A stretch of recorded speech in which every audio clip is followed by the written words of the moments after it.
Thank you. Thanks very much. It's a great pleasure to be back at the Royal Institution and talk about my favorite subject on a Saturday night. There's nothing better than that, actually, and I'm very happy that there are a few like-minded people who have nothing better to do, probably, than listen to this. This is a title of one of my books, but actually I want to go beyond that, and I want to tell you about something new.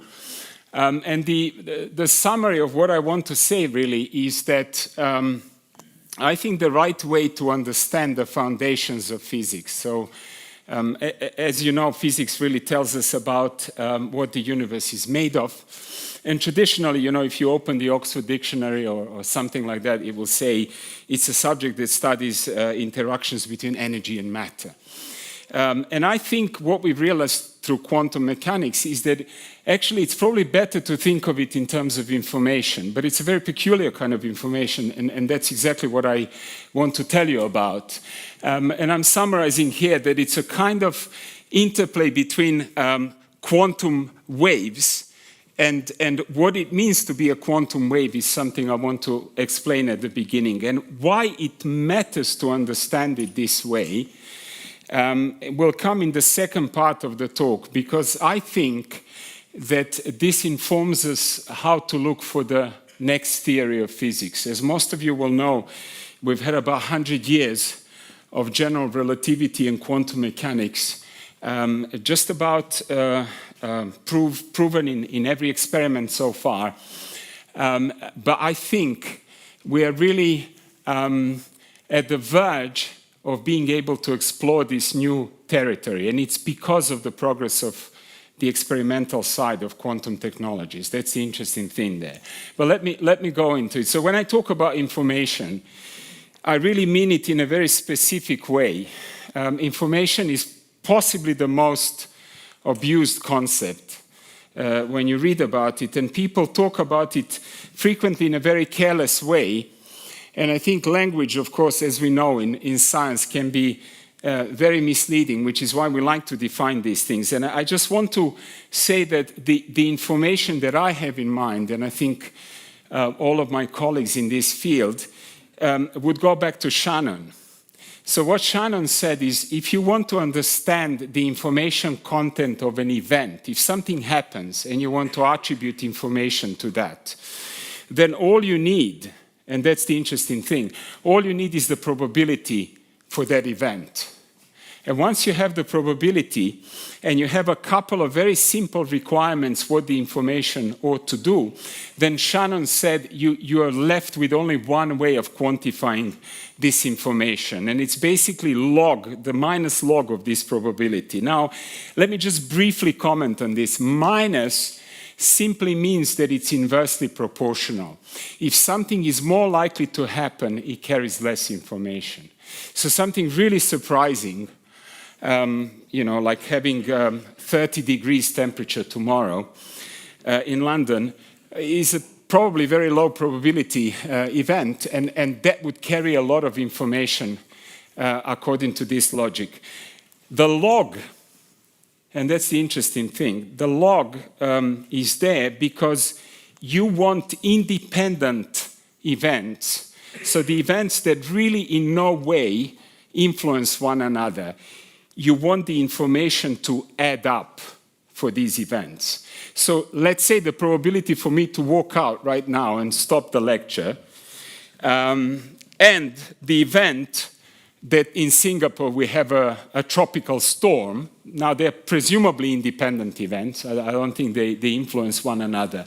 And what Shannon would have then said, take the probability for one, take the probability for the other one, multiply them and take the log, and that's going to give you the sum of these two informations. And that's it. It's a unique measure, very interestingly. So all you need is a probability.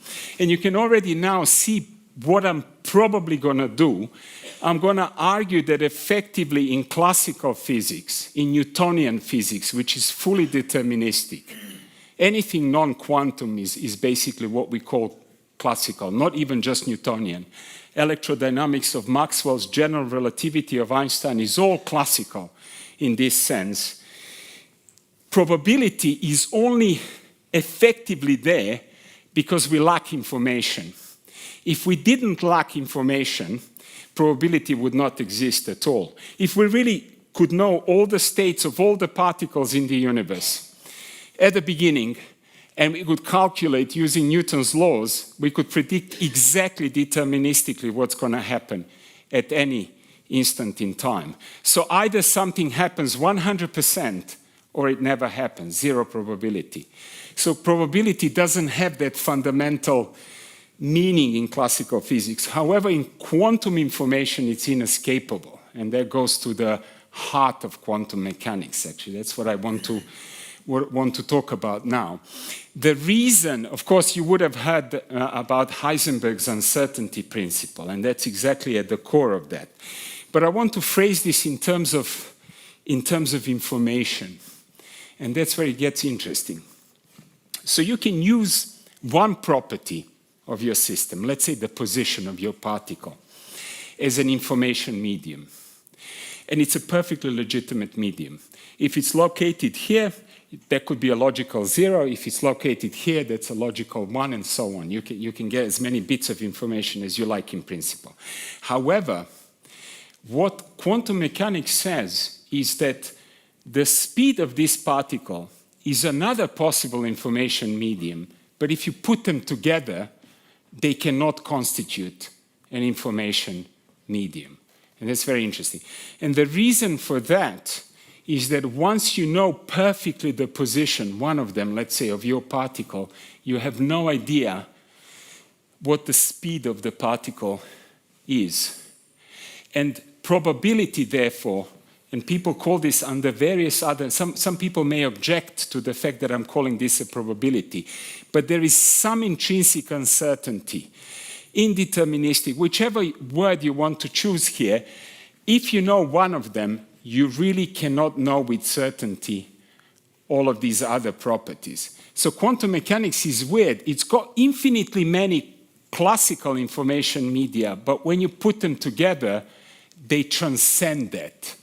Some people might call it super information. It gives you really superpowers compared to classical mechanics. And that's actually at the heart of this. That's at the heart of all our quantum technologies as well. So let me tell you what the fundamental picture of the universe according to this really is, the current state. And then I will try to tell you how I think this will guide us as to what it is that we ought to be testing. So even though currently you have many interpretations of quantum mechanics, and I think every researcher will be as confident as I am here in front of you, and they will tell you my view is the right view of quantum mechanics. At present, we frequently can't tell them apart experimentally. However, what they do influence is the experiments that you want to perform and the experiments you are planning.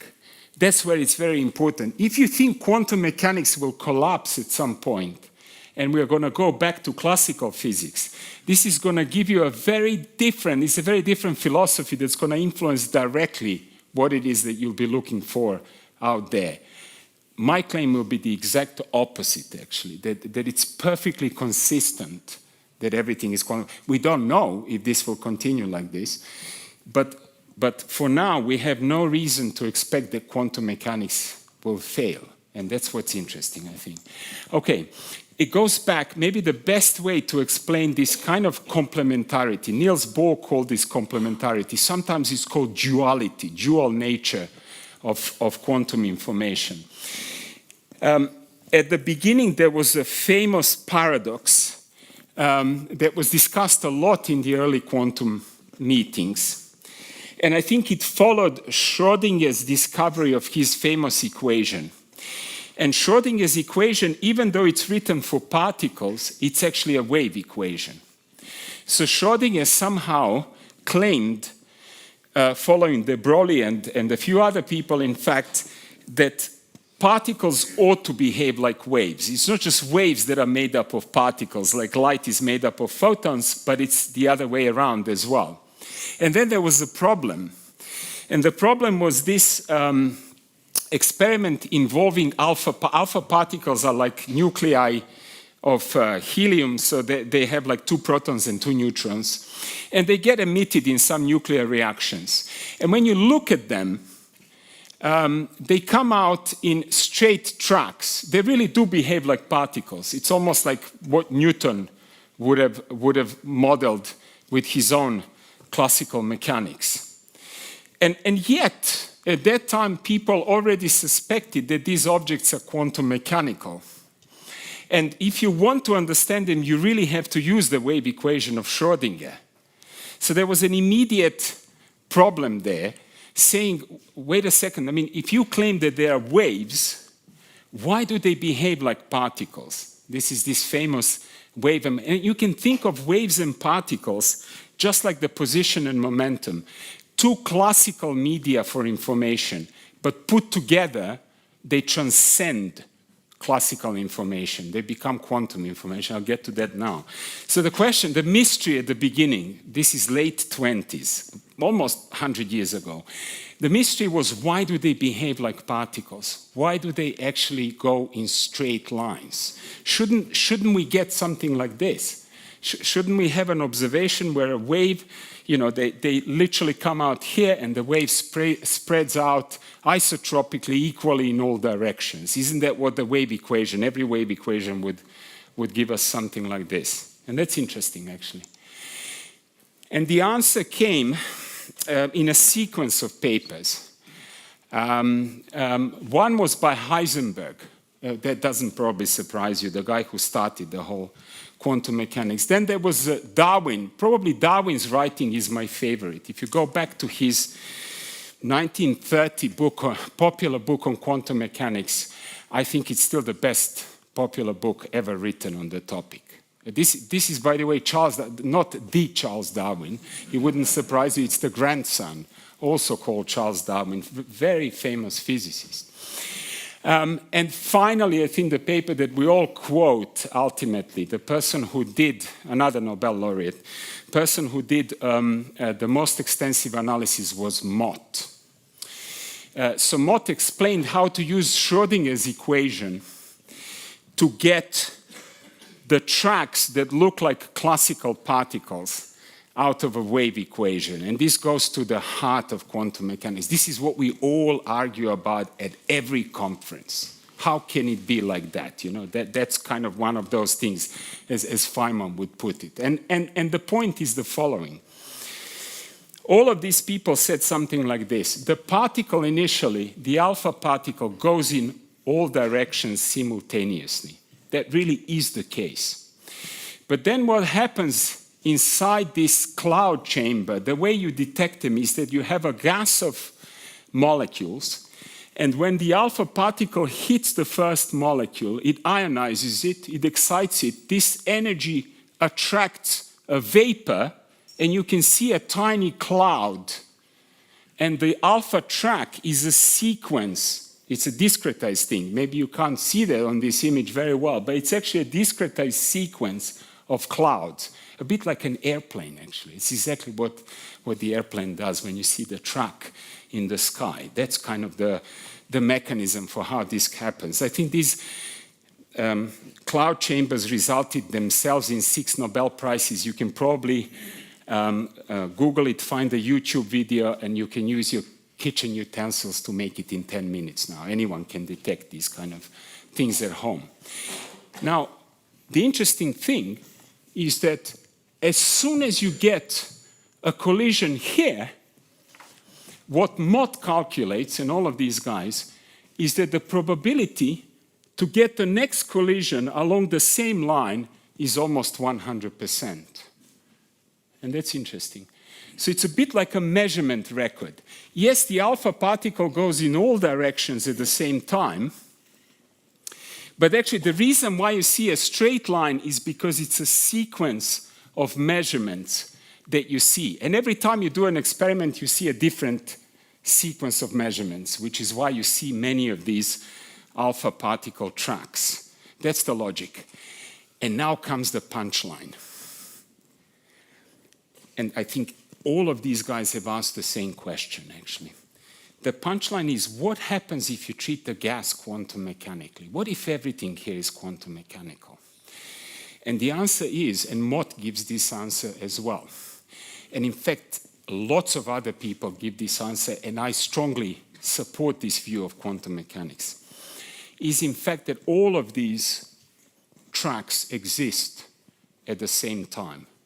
All of the experiments we've done so far, and I'll show you how far we can go and we intend to go, tell us that actually in one branch you will have this straight line, but in another branch simultaneously, in a quantum superposition, you will have another branch and all of them at the same time. The word you will hear sometimes is many worlds, and it goes to a guy called Everett. But all of these people were many worlds 20 years, 30 years before Everett, actually. And that's the interesting thing about the whole enterprise. So what this says is that it's perfectly consistent to think of everything as quantum mechanical. It doesn't prove that everything is quantum mechanical. We have to test this at larger and larger scales. But it says, logically, there isn't any contradiction. This is probably contrary to what you'll be reading about in various things. And I'm going to contradict many things you might have seen in the popular press. I think they're just wrong. And they will be proven, hopefully, more and more wrong through our experiments. Here is exactly what Heisenberg did. I'm just going to give you another snippet. I don't want to write too many equations, obviously, that's not the point here. But Heisenberg had an ingenious way of reproducing this. It's ingenious, and I think it's a shame that we never teach it like this to our students. We always follow Schrödinger, never Heisenberg. And actually, he was the guy who I think had the right view of what was going on. I'll get to that as well. So what Heisenberg said is this. Heisenberg said, the problem with Newton's laws and all of classical physics are not the laws themselves. The laws are okay.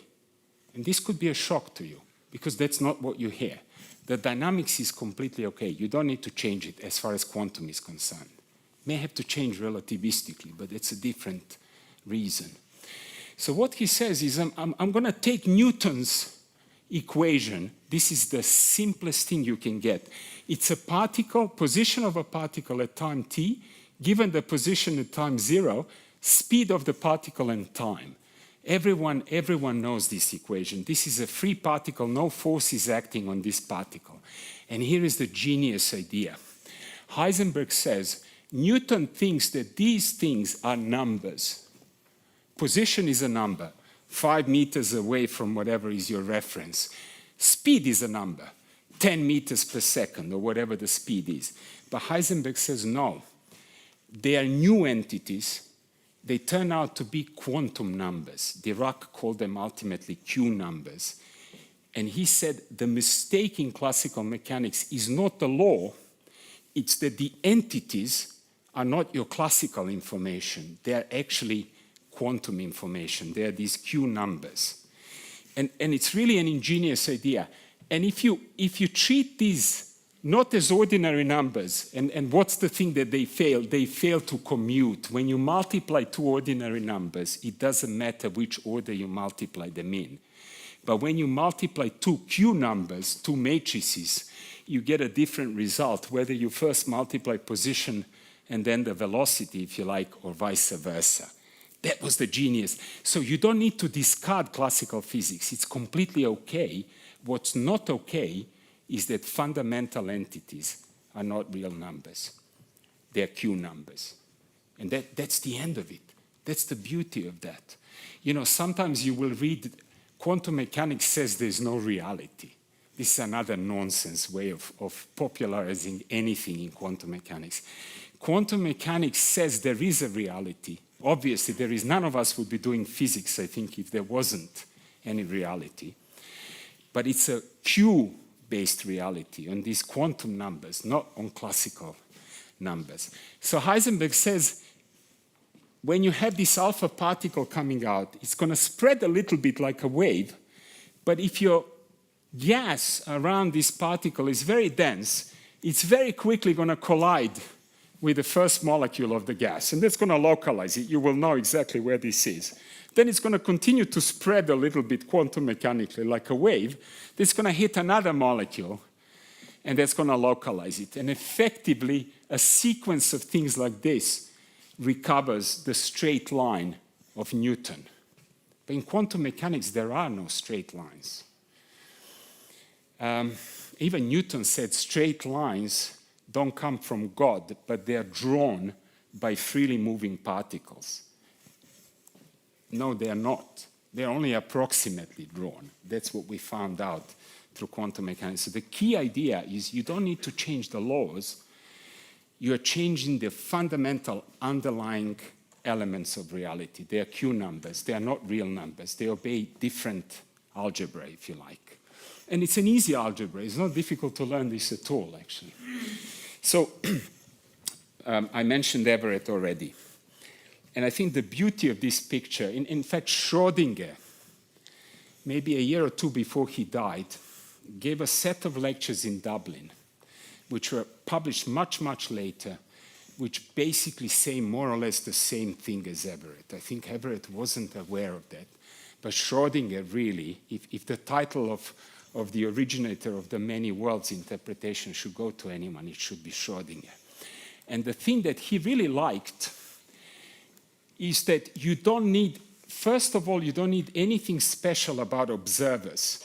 Notice that what I was talking about is the alpha particle being observed by another particle, by a molecule. It doesn't have to be a conscious entity. It doesn't have to be a living system. Anything suffices. Anything that can couple to your system suffices. So it's another thing that I dislike. I'm, by the way, writing another book, and I will tell you about it as well a little bit. And I'm venting my spleen on the. I really don't like reading certain things about what quantum mechanics really tells us about the world. One thing you will hear is that we create our reality. We don't really create our reality. I think it's more the other way around, if anything, and I will tell you a little bit about that as well. There are no collapses. That's what Schrödinger didn't like, collapses at all. He said, I would have never become a quantum physicist if I knew that this is about collapsing of anything, instantaneously happening here and there. So basically, this avoids the distinction between observers observed. Observers are nothing special as far as this is concerned. It basically avoids all these continuities. There is no spooky action at the distance either. And that's going to be probably surprising to you, because we always say spooky action entanglement. There isn't anything spooky. Nothing travels faster than the speed of light in quantum mechanics. It cannot. And things like that. So basically, this is more or less the summary of this. The beauty of taking everything as being quantum mechanical. And it's really interesting. So not only does this not generate any problems, it in fact gives you a more consistent picture of reality. So you should think really of the whole universe in this way. And so this is my slide on entanglement. Again, I don't really want to go through this logic too much, and there was a Nobel Prize, and I think lots of you have been reading about these things.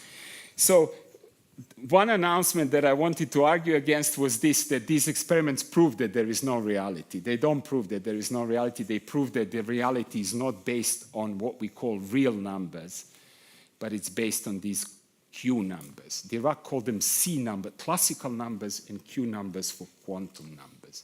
And once you do that, you don't need to change anything in classical physics, nothing else. That's the amazing thing about it. So what this really shows is that you can never, if you have two systems that are entangled, people like to say, I measure one, and suddenly I collapse. I obtain information about something that's far away, and I do that instantaneously. And if you stick to Q numbers, that's not what happens at all. That only happens if you stick to real numbers. If you really say, but I want to know whether this system is spin up or spin down before I did any measurements. If you insist on preserving classical reality, you're going to have to assume that something indeed travels faster than the speed of light. That's the point here. And the whole point of quantum mechanics is we can preserve locality. Everything is nice and local, exactly as Faraday would have done it in his lectures at the beginning of this institution. So, you know, he would be moving a magnet, he would be generating a current, and this would turn the needle on the magnet at a distance. But there was a perfectly local and causal explanation of how this works. And I think it's exactly the same in quantum mechanics. The weird thing are the Q numbers, that you have all of these informations packed together in this funny way. And I think so that's the key to that. And in fact, this is just maybe one mathematical representation of many entangled systems. What I want to claim now is that the right way of understanding this is that even the classical physics, as we call it, exists because of quantum mechanics.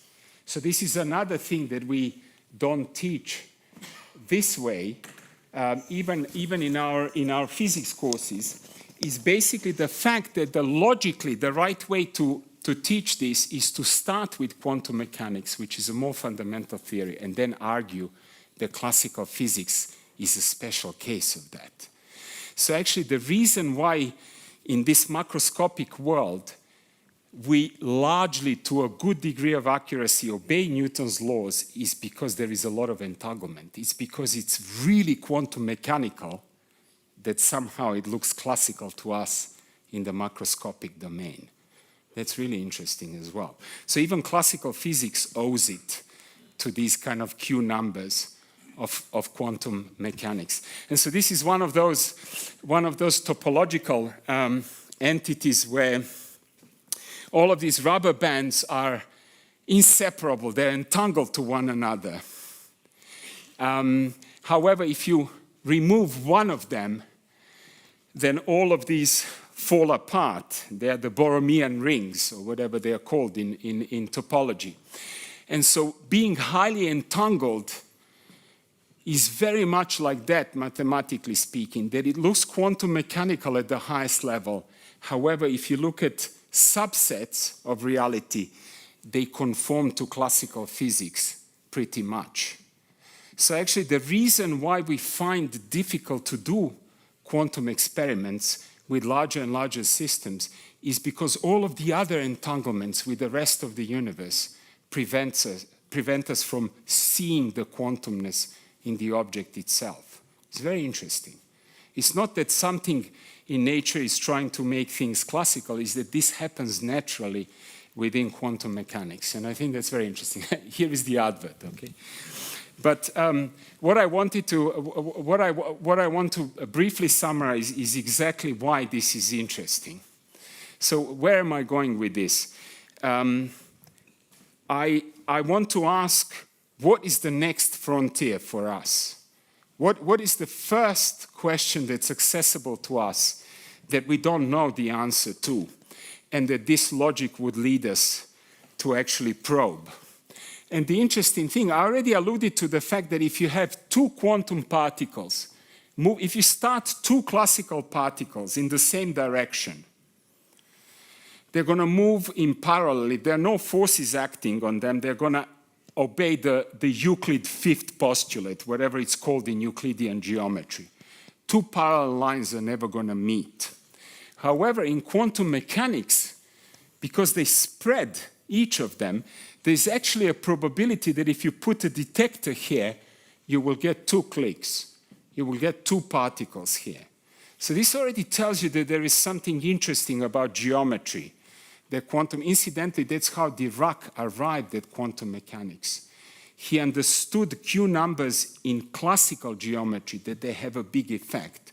He attended lectures on using matrices instead of real numbers in classical geometry, and that gave him an idea how to basically apply that to quantum mechanics. So here is the interesting thing. So there are a few things I want to point out, and then I will stop and And I'm very happy to have a discussion about these things. So anything that, any interaction you may have between quantum objects, according to this view, has got to be ultimately quantum mechanical. So if your particle can exist in all of these directions at the same time, each of them, and if these two particles, imagine they're two electrons, they're coupled electrostatically as well. They repel each other.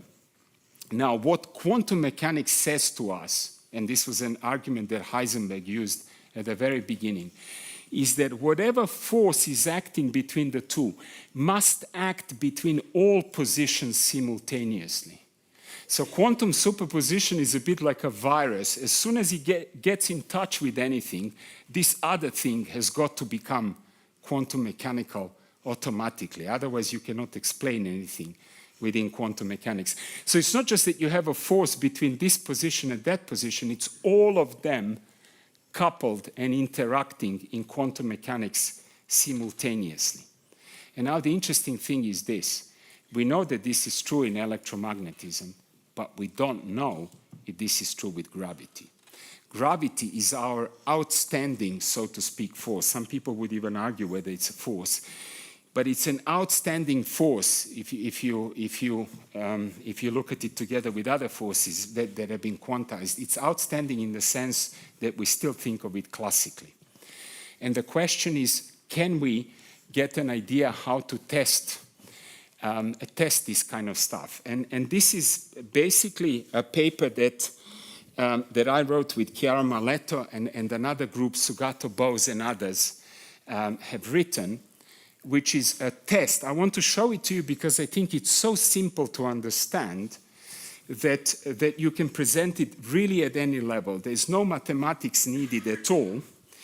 It entails a mass that you put in a superposition, and we know how to do this with relatively massive objects. So you can take a very complex molecule and you can really beam split it, so to speak. You can send this molecule in two different directions simultaneously, a bit like with an alpha particle. It's just alpha particle is too small to be a good test for gravity because gravity is a weak force. And you have another mass of the same kind. And the question you're asking is, does gravity really couple all of these positions of the mass simultaneously? That's the interesting question here. Is it going to act just when the particle is here and here, or is it going to act between all of these possible locations of both of the particles simultaneously? And that's where the bets are. There are many people who are now interested in this experiment. It's an experiment that's accessible with the current technology. I'm aware of at least 3 or 4 groups now racing towards this. And it would be amazing because if the two particles really manage to get entangled, always it's Schrodinger's entanglement that's the signature feature of all of these things. If they manage to get entangled through gravity, this would be for us a conclusion that gravity does act in a quantum mechanical way as well. And this would be amazing. Once, when I talked about this once, a colleague of mine approached me from Imperial and said to me, it would be the first falsification of general relativity. And it's true, because general relativity is a fully classical theory, like I said. The entities there are just numbers. They're complex numbers. There are many of them. They're complicated in a way. However, they are basically just real numbers, like in Newtonian physics. And this one would say, in order to explain this kind of entanglement, you need Q numbers. It would just prove that even gravity requires this kind of quantum information. We don't know, of course, what the outcome is. In a way, as you might guess, of course, I'm betting on these two masses coming out entangled through gravity. But the interesting thing, speaking in terms of Shannon information now, would be if this didn't happen. That would really tell us something surprising, that gravity may not be quantum after all. So I think that would be a bigger surprise to to most of my, my colleagues. There are many systems that are proposed to do this. The technology I have in mind is maybe slightly different to this one. But this is the coverage. I think this was sometime in a couple of years ago in the Scientific American. And basically, the idea is to take two nanospheres. So these are the objects that are basically a nanogram inside, 10 to minus 12 kilograms, if you like. So 1,000 billion times smaller than a kilogram. It's still a very large object for atomic physics. It's something that's not easy to put in a superposition of being in two places at the same time. But one possibility is simply to take two such oscillators, put them very close to one another so they have a strong gravitational interaction, put each of them in a superposition of being in two places at the same time, and then observing whether the two nanospheres become entangled, quantum entangled, and there are many tests for that. So the bottom line is really that we have this frontier to explore, where if we go into larger and larger systems, there are many views of physics. Some of them claim that quantum mechanics will fail when it encounters gravity or when it encounters living systems or anything like that. And other views, the ones like the one I'm advocating, are saying, no, it's all okay, actually. It's a consistent theory. Obviously, we don't know if nature is like that. But I think what's exciting to us is really to test this kind of feature. So are different components of the gravitational field, if you like, are they really quantum numbers? And this is one of the experiments that would do that. I don't want to take you through all of these details, but there is one thing that I really want to emphasize again, because I think it's interesting and it's maybe something you wouldn't have heard before. Entanglement is not spooky action at the distance, as Einstein claimed. It doesn't allow any spooky action at the distance. In fact, quite the opposite, it's there to preserve locality.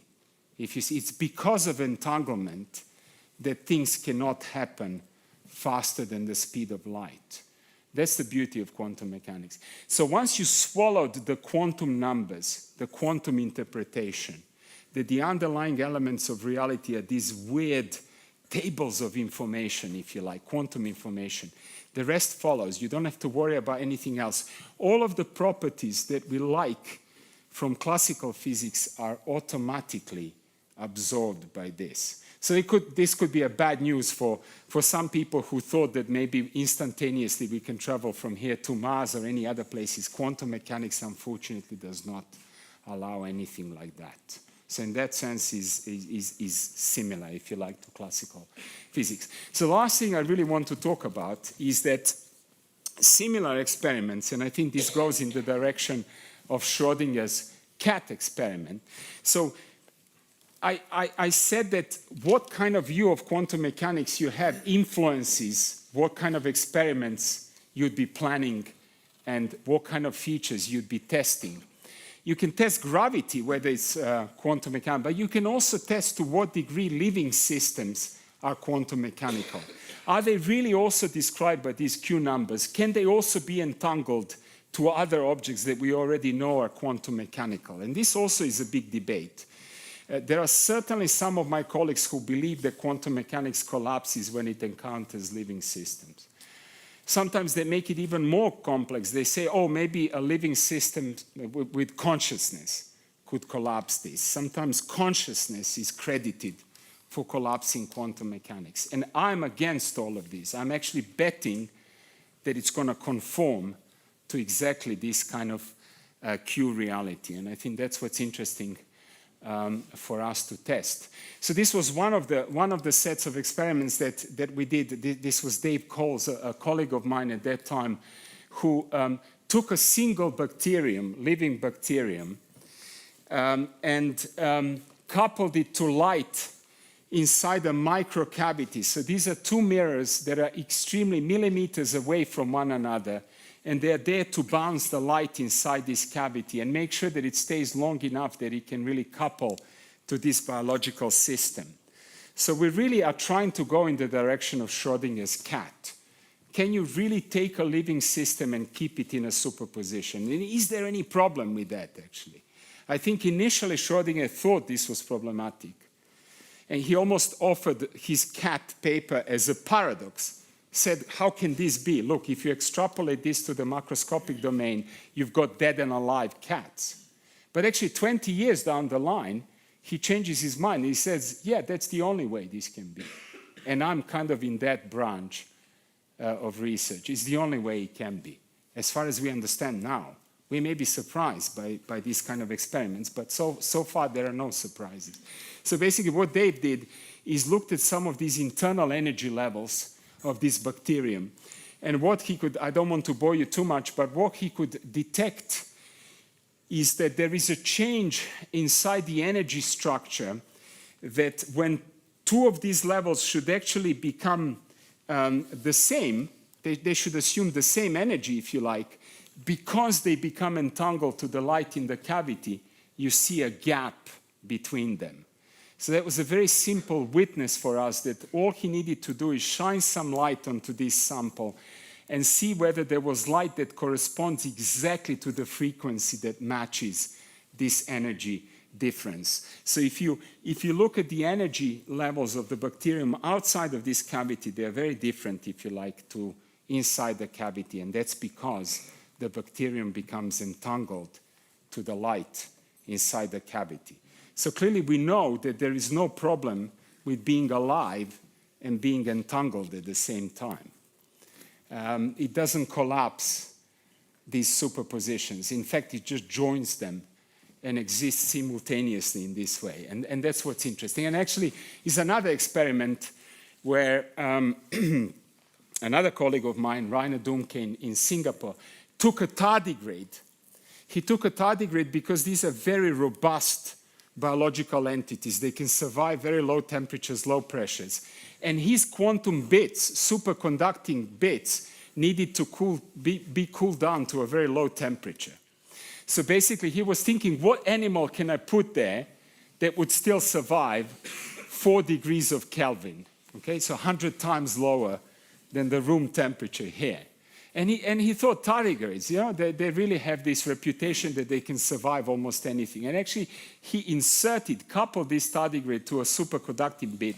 There were 2 qubits, which you can prove are entangled experimentally. He did exactly the set of experiments that led to the Nobel Prizes a couple of years ago. He did them on superconducting qubits, but one of them had a living system, had a tardigrade coupled to it. And so this is really interesting. So it shows you that actually, at least at this level of our understanding, it's perfectly okay to treat living systems in a fully quantum mechanical way. There isn't going to be any contradiction. They really can, at some scale, exist in a superposition as well.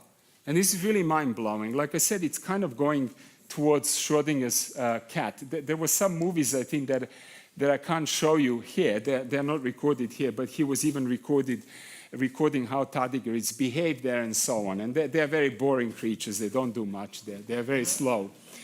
So ultimately, what we'd really like to do, and I think I'm gonna conclude with a more philosophical bit in the last 10 minutes. But I want to show you that what we are going towards, and this is currently funded by the Moore Foundation.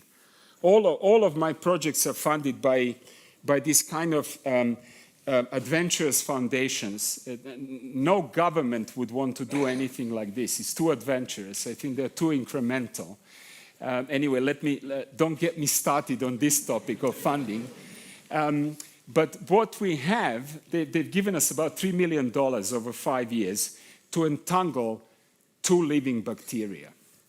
So not just one bacterium entangled to light, but why can't you take 2 of them?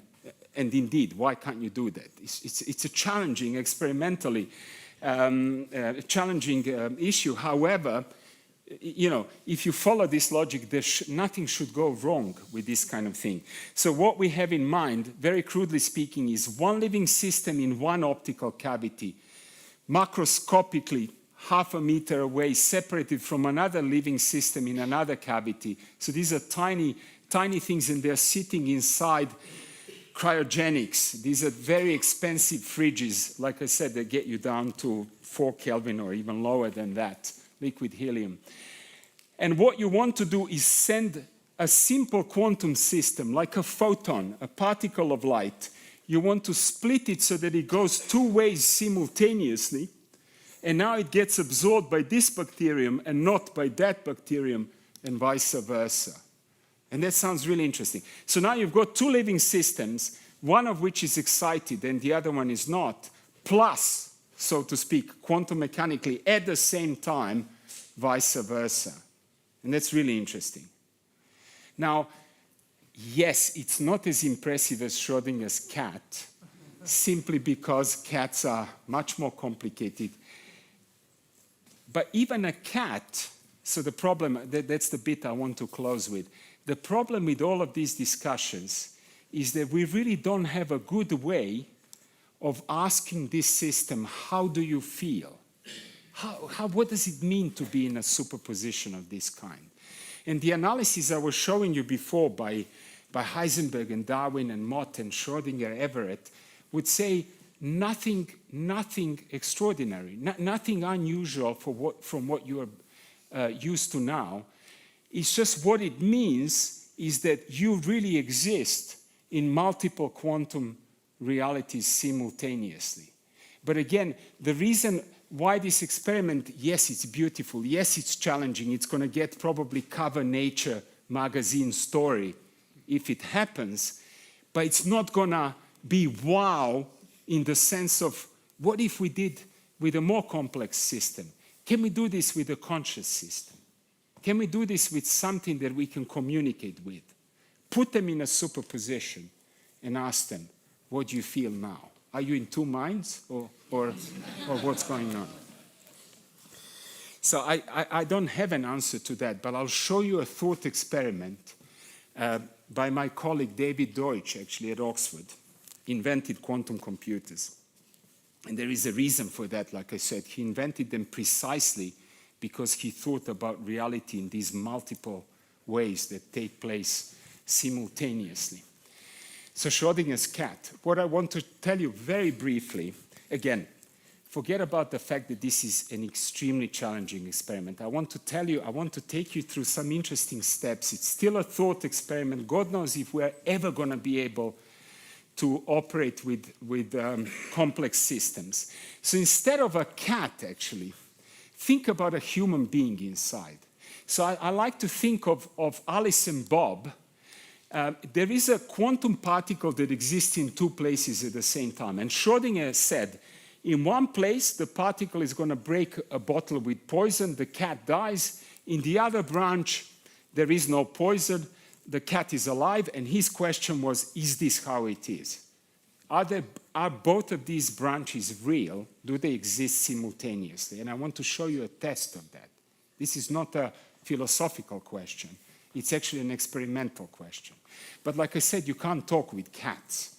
So to imagine this, I have to tell you about 2 conscious, okay, maybe some of us can talk with cats, I don't know. It's easier with cats than bacteria. But I think, of course, what you want is another human being there, or artificial intelligence. If any of these people working on artificial intelligence hurry up, and they really could reproduce, I'm very skeptical at the moment about what they're doing, but that's a different topic. But if they could, you might be able to get away with a 1,000 qubit quantum computer inside instead of a living being. And then it becomes a real experiment. Actually, we can do these things. But can a 1,000 qubit quantum computer be conscious? Who knows? So I'm saying, you know, it looks super unrealistic what I'm going to tell you now. However, you may be surprised 5 years down the line. So Alice has Bob there who observes a quantum object. Forget about the cat even for the moment. In one branch, Bob sees the particle being in one place, in the other branch, here he is sad because the cat is dead, okay? And here is the cat is alive. These are snow cats that my students make when I send them to a conference, okay? They're having fun in France, I think. So Bob looks at a quantum object, and according to Schrödinger, in one branch, he sees the particle in one position, in the other one, in another position. And Schrödinger says that's all okay, it's consistent. How do we know it's okay? That's the question. That's what David asked. And David says, why don't you think about another person outside of the lab, Alice. Alice runs the experiment, actually. She puts the particle in a superposition. She asks Bob to go inside, look at the particle. And now what she says to Bob is she gives him a piece of paper which says, do you see a definitive state? Here I said the definitive state of the cat, but like I said, it doesn't have to be a cat. It could be a single atom that's in two different places at the same time.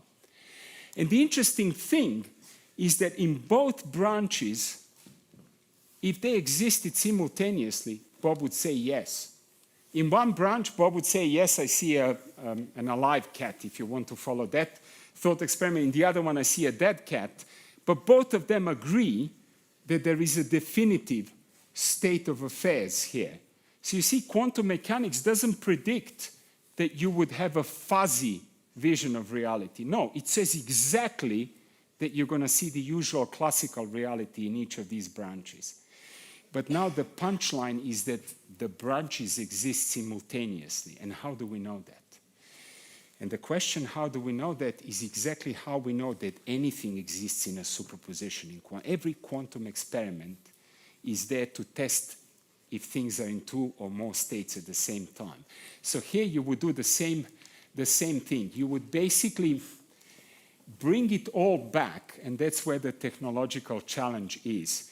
If you really split a complex system and you want to undo the operation that you did, this is very simple with simple systems, with simple atoms and molecules, with photons, we've done it many times, but with more and more complex systems, this is exceedingly difficult because you have to keep track, you have to make sure that it doesn't get entangled to anything else. It has to be sufficiently isolated from the right degrees of freedom, if you like, in order for this to work. So it's an exceedingly complex experiment, but what Alice would then ultimately be able to tell by reversing the whole thing is that Bob, halfway through the experiment, was in he was really in two branches at the same time. So remember, because this entails reversal of the whole experiment, the difficulty is that Alice would have to be able to undo Bob's observation.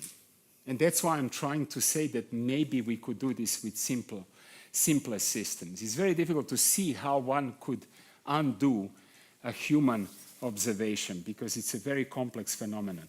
So at the end of this experiment, Bob would come out of the lab not having a clue what just happened. Alice literally erased all of his memory. He would come out, Alice would say, that was a nice experiment. Bob would say, what experiment? What do you mean? I have no idea what's going on. And Alice would say, listen, halfway through the experiment, I asked you if you saw a definitive state of affairs inside. Was the cat alive or dead? Did you see it definitively? And here is your answer. Yes, I see a definitive state of affairs. So the fact that you can put something in a superposition, bring it back deterministically, and yet you have a record that all the observations were just as you would expect them classically, is your proof that these things existed simultaneously. It's mind-blowing to me. It really is even if we are very far from testing something like this, it's a mind-blowing picture of reality.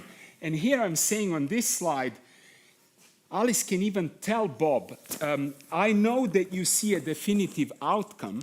However, I also know, because I'm outside of the whole box, that you are in a superposition across two different branches. So that's very interesting. And the Bob in the other branch can affect Bob in the first branch exactly through what Alice does. Okay, that's another interesting feature of quantum mechanics. The outcomes you don't observe in this universe, can affect you in the future because they can come as interferences from other quantum branches. It all sounds like science fiction, but that's what quantum mechanics tells us. And actually, maybe the last thing I want to say, if you're speaking just at the level of quantum logic, quantum bits, the whole thing can be captured and can be done as a proof of principle with just 3 quantum bits. You only need 3 qubits. Anyone these days has 3 qubits of different kinds, photons, superconducting, atomic. And you can really go, a sequence of very simple gates will execute for you the experiment that I described. Now, of course, you're not going to be as impressed because none of these qubits are conscious, like I said. The fun thing would really be to do it with a conscious entity that can respond to you and say, this is what I see, this is how I feel. And quantum mechanics would say they will not report anything unusual. That's the interesting bit. So this is sometimes the view of reality that's called Wigner's friend, in the sense that now you can say, wait a second, what happens if Alice finds out about Bob's outcome, and then she tells it to her friend? And this is exactly the picture. If you extrapolate Schrödinger's cat, that's exactly the complex network of entanglements that you get as the underlying structure of our universe. So literally every time you communicate, every time you interact with another physical system, you are imparting exactly the same quantum nature on this. And it's fully consistent. That's what's interesting. It is a mind-blowing picture of reality, but it is fully consistent. No matter what you read anywhere where people say quantum mechanics is wrong, it can't be right, and so on, it can be right. Logically, there's nothing wrong. Of course, it can fail experimentally, and that's going to give us a lot of food for thought.